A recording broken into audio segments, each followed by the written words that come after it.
आणि माझ्या नादी लागला तर मी तुम्हाला सोडणार नाही, एवढंच या निमित्तानं. नमस्कार, आपण पाहत आहात पुणे लाईव्ह न्यूज. पाहुयात आज दिवसभरातील ठळक घडामोडी.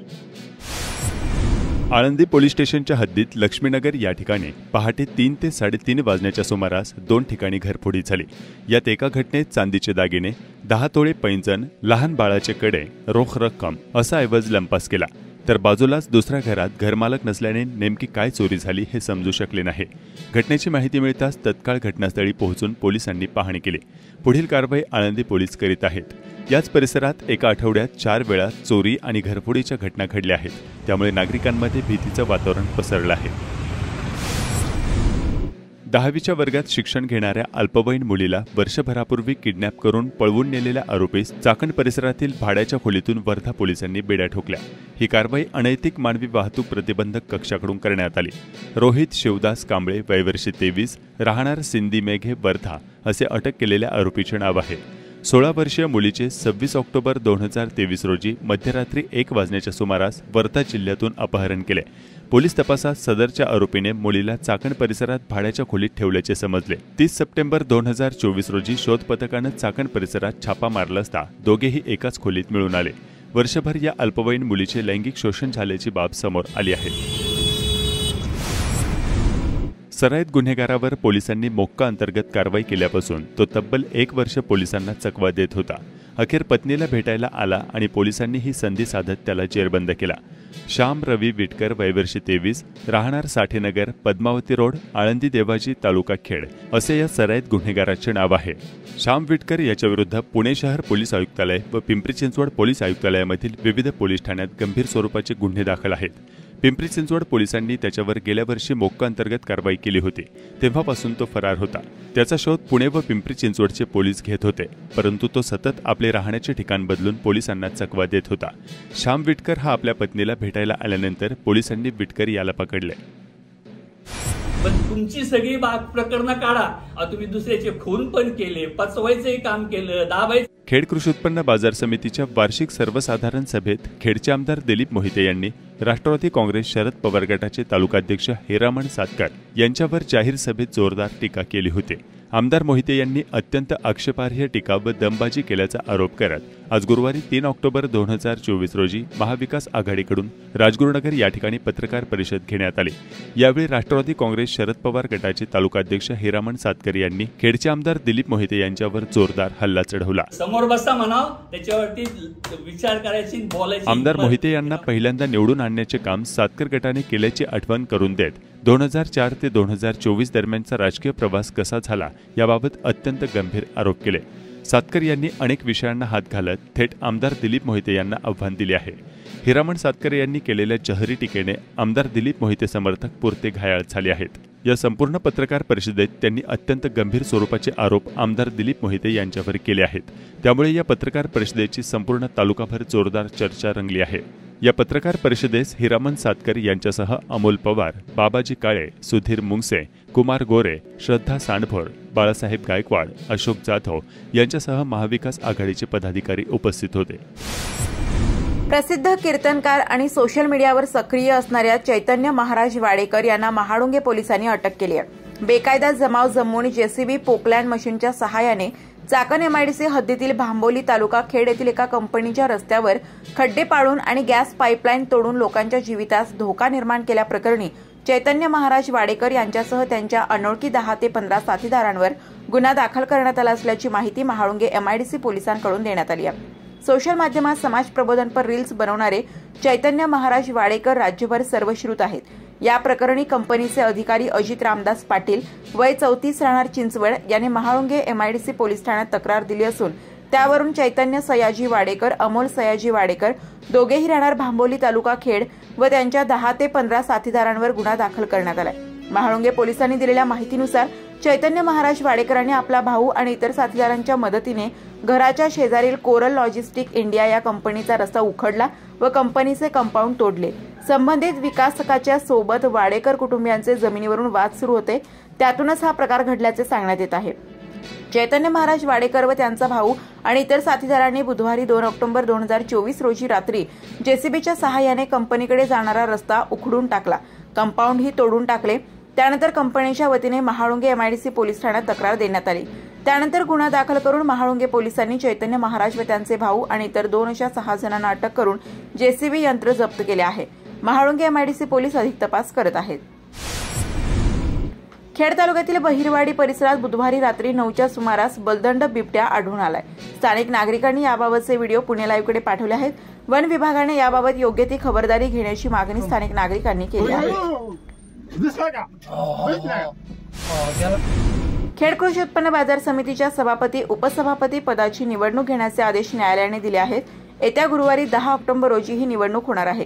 याबाबतची माहिती खेड पंचायत समितीचे माजी उपसभापती अमोल पवार व सुधीर मुंगसे यांनी राजगुरुनगर येथील पत्रकार परिषदेत दिली आहे। आपली निवडणूक 10 तारखेला त्या ठिकाणी कोर्टाने निश्चित केलेली आहे। आमदार दिलीप मोहिते गटाला हा मोठा धक्का असल्याचे मानले जात आहे। खेड कृषी उत्पन्न बाजार समितीच्या सभापती उपसभापती पदाच्या मागील शनिवारी दिनांक 28 सप्टेंबर रोजी होणाऱ्या निवडणुकीला स्थगिती देण्यात आली होती। आमदार मोहिते गटातून आलेले सयाजी मोहिते, अशोक राक्षे आणि महेंद्र गोरे विरोधी सर्वपक्षीय गटात सामील झाल्याने आमदार मोहिते यांचा गट अल्पमतात आल्याचे स्पष्ट झाले आहे। आता पुढील आठवड्यात होणाऱ्या निवडणुकीकडे तालुक्याचे लक्ष लागले आहे।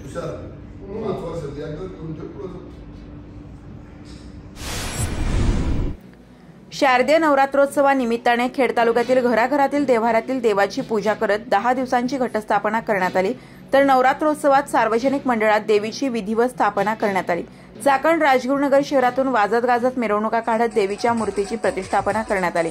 कडध्यात खंडोबा माळ येथे देवीचे आगमन उत्साहात करण्यात आले। तालुकाभर नवरात्र सणाचा उत्साह पाहावयास मिळत आहे।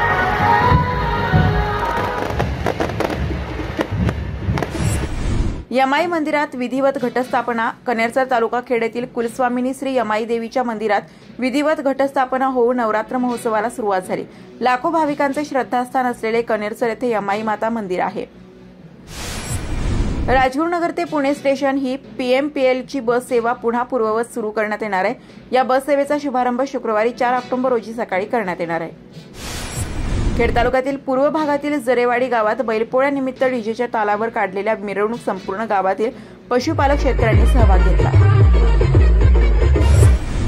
सुरक्षिततेच्या व नैसर्गिक आपत्तीच्या दृष्टीने घरामध्ये दागिने, पैसे व मौल्यवान वस्तू ठेवणे अधिक घातक ठरू शकते। त्याकरता खेड तालुक्यातील अग्रगण्य पतसंस्था म्हणून लौकिक असलेल्या साईबाबा पतसंस्थेने ग्राहकांसाठी लॉकर सुविधा उपलब्ध केली आहे। एवढ्या उच्च प्रतीची अशी सुविधा देणारी ही एकमेव पतसंस्था असल्याचं संस्थेचे अध्यक्ष अनिल सोनवणे यांनी सांगितले। आज साईबाबा पतसंस्थेच्या एकूण वाटचालीचा आढावा घेताना असं लक्षात येतं की संस्थेला जवळजवळ 32 वर्ष झालेत। या 32 वर्षाच्या कालावधीमध्ये 2005 साली संस्थेची फार मोठी या ठिकाणी इमारत उभी राहिलेली आहे। लॉकरची सिस्टीम सुद्धा महाराष्ट्राच्या जर का संस्थांचा विचार केला तर एवढी मोठी लॉकरची सिस्टीम आपल्या चाकणमध्ये आपण उपलब्ध करून दिलेली आहे। जवळजवळ 15 ते 16 कोटी रुपयाच्या ठेवी आपल्याकडे आहेत। कर्जाचं आणि कर्ज वाटपाचं प्रमाण, कर्ज वसुलीचं प्रमाण देखील आपलं सर्वोत्कृष्ट ठेवण्याचा आपण प्रयत्न सर्व संचालकांच्या सहकार्यातून, सभासदांच्या सहकार्यातून केलेला आहे। भविष्यामध्ये पर्यावरणाचा विचार करून आपण सोलर सिस्टीमसाठी कर्ज देण्याचा मानस आपला आहे, जेणेकरून जास्तीत जास्त सामान्यातील सामान्य लोकांना सोलर सिस्टीमचा उपयोग करून पर्यावरणाचा जो काही आता सध्या ऱ्हास चाललेला आहे तो होऊ नये म्हणून आणि लोकांना वीज बिल कमी यावं या दृष्टीने आपण प्रयत्न करतोय। ठेवी वाढवण्याचा आपला प्रयत्न आहे। सध्या 16 कोटी असलेल्या ठेवी आपल्याला लवकरात लवकर 25 ते 26 कोटी कशा करता येतील या दृष्टीने आमचा प्रयत्न चाललेला आहे। भविष्याच्या दृष्टीने सभासदांना जास्तीत जास्त सोयी सुविधा कशा देता येतील या दृष्टीने संचालक मंडळ नेहमीच कार्यरत राहणार आहे। धन्यवाद। चाकण MIDCतून 50 कंपन्यांचे स्थलांतर होणार असल्याच्या वृत्ताने राजकीय वातावरण तापलं आहे। शिवसेना उद्धव ठाकरे गटाच्या पदाधिकाऱ्यांनी राज्यकर्ते यास जबाबदार असल्याचं सांगत स्थानिक लोकप्रतिनिधींवर देखील सडकून टीका केली आहे। हे कोण काय बोलतंय त्यापेक्षा वस्तुस्थिती तालुक्यातल्या तमाम जनतेला माहिती आहे आणि चाकण आणि चाकणची जी इंडस्ट्री आहे ही आपल्या देशाच्या नकाशावर आहेच पण जगाच्या नकाशावर आहे। इथली जमीन, इथली माणसं आणि इथला कामगार वर्ग हा 100% कंपनीला पोषक असल्यामुळं आज व्यावसायिक चाकण आणि चाकणच्या भागात येऊ इच्छित आहेत। परंतु इथल्या ज्या जाणीवपूर्वक तयार झालेली क्लिष्ट पद्धत आहे ती म्हणजे ट्रॅफिक। या ठिकाणी छगन भुजबळ असताना रस्त्यांच्या घोषणा झाल्या, पण आजपर्यंत तिथं जाणीवपूर्वक रस्ता होत नाही। कोणत्याही ठिकाणी ट्रॅफिकची समस्या सोडवायचा विषय घेतला जातो, पण ट्रॅफिक सोडवलं जात नाही। सगळ्या लोकांना अपेक्षित होतं की रस्ता जो आहे त्या रस्त्याच्या बाजूचे ज्या साईड पट्ट्या त्या व्हाव्यात, त्या न होता फक्त स्थानिकांचे दुकानं तोडून अतिक्रमण पाडल्याचे फक्त मलमपट्टी केली आणि स्थानिकांना फक्त त्रास देण्याचं काम केलं, पण रस्ता आणि ट्रॅफिकची समस्या जाग्यावरच आहे। कारखानदार हा वेळेवर येतोय आणि वेळेवर त्याला सगळ्या सुविधा पुरवायच्यात, हा त्या व्यवसायाचा कारखानदाराचा आत्मा आहे आणि त्याच्यात त्यांना इतका प्रचंड त्रास होतोय। अनेक कारखानदार आम्हाला देखील भेटतायत आणि ते स्वतः तोंडाने म्हणतायत की आता आम्ही नको झालंय आणि ट्रॅफिक इतर अनेक समस्या आहे, पण ट्रॅफिक ह्या मुख्य समस्येने आज हे व्यावसायिक मंडळी या इथून चाललेत।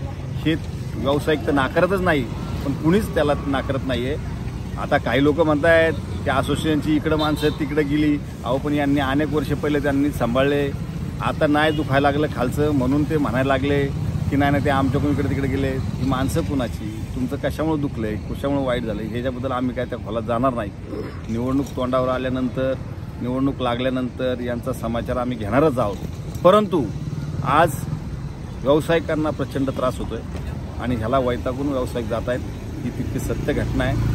आणि या निमित्ताने मी तालुक्यातल्या तमाम जनतेला विनंती करणार आहे, ह्या सगळ्यातून मुक्ती व्हावी असेल आणि उद्याच्या काळात ते सगळं जर सुटायचं असेल तर सत्ता तर बदलणारच आहे, इथला आमदारही बदलणार आहे, इथली सत्ताही बदलणार आहे, ह्या प्रश्न 100% सुटणार आहे।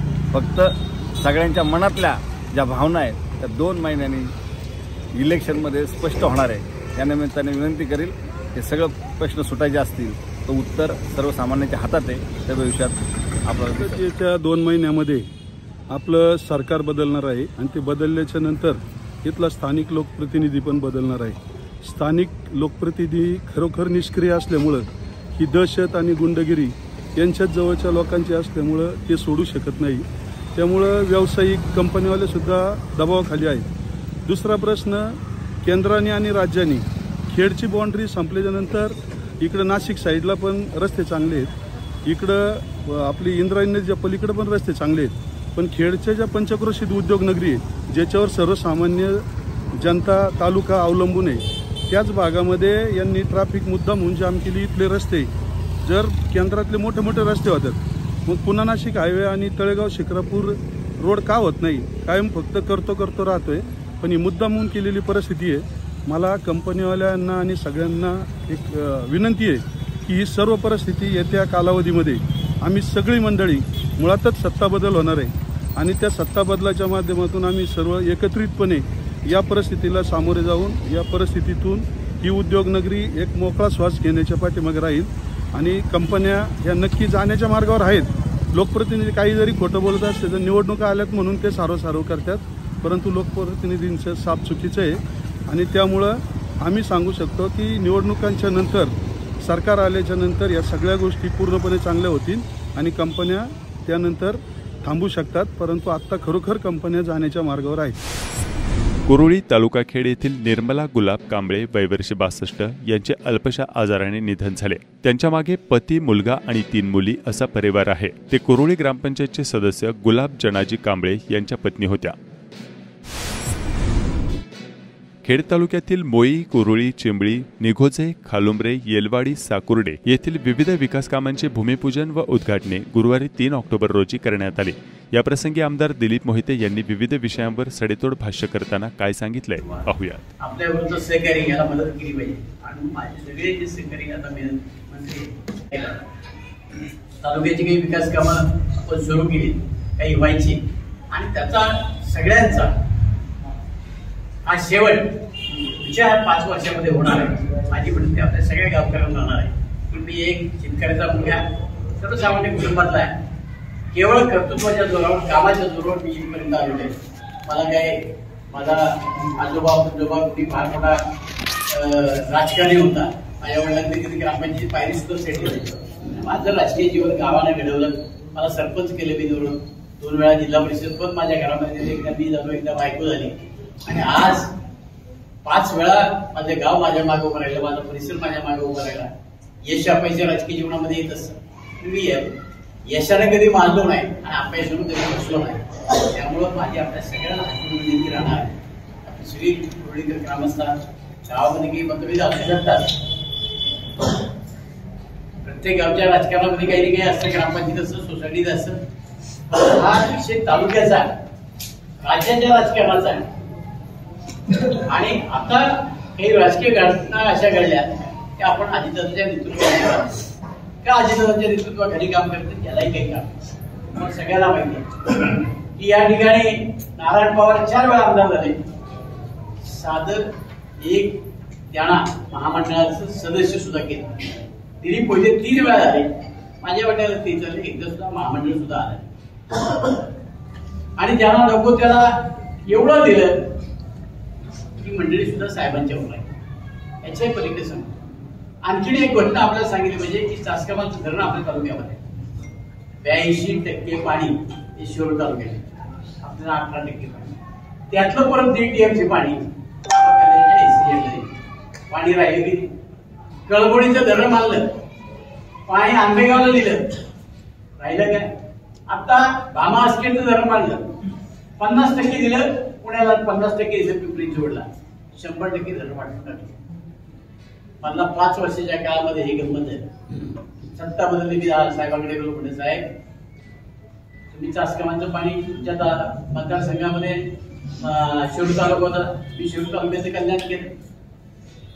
70-72 किलोमीटरच्या कालव्यामधून जो पाणी दिलंय त्यांना पहिलं पाणी त्यांना दिलं, त्याचा एक जमिनी घेतली, त्याच्या उपयोग काय. नमस्कार, आपण पाहत आहात पुणे लाईव्ह न्यूज.